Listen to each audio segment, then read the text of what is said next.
bėgimas, tai fainas yra labai.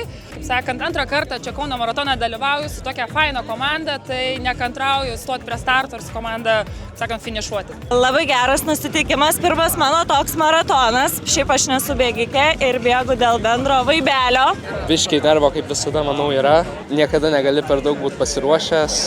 Reikės dar vait prasibėgti, greit apšilti, bet manau, kad pasirodysiu gerai. Važiuojam.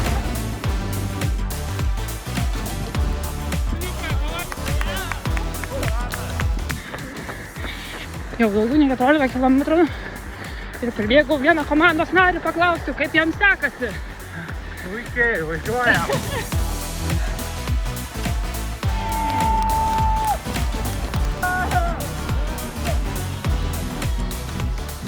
Dievinu tą bėgimą su komanda, nesvarbu, kad vienur galbūt mes ten šiek tiek išsiskyrėm, po to vėl subėgom kartu, tai vienareikšmiškai su komanda. Kadangi mes neprofesionalūs sportininkai visada praleidžiam svarbiausią dalį apšilimą, tai su Egle jo nepraleidom.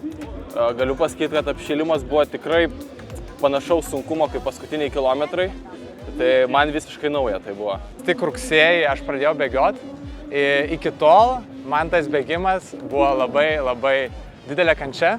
Ir rugsėjai kažkaip visas gyvenimas apsisuko aukštyn kojam ir galvoju, kodėlgi reikia užsidėti tuos rėmus, kurie mus varžo, ir nusprendžiau, kad reikia po truputį pradėti bėgioti. 1 kilometras po antro ir dabar jau turbūt net ir šiais metais nuo naujųjų galbūt kokie 400 kilometrų yra sąskaitai. Kaip terapijos man tokia sesija yra bėgimas, po biškį pradėjau bėgioti, šiek tiek prisijaukinti tą bėgimą.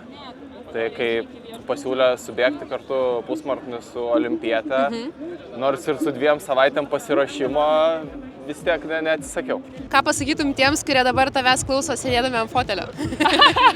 Taip pat laikas turbūt pakilti ir pasigalvoti, kaip čia pradėti sportuoti. Tai linkiu to kiekvienam. Taip, bėkit nuo problemų paskui žmonės, bėkit labai gerai kartais.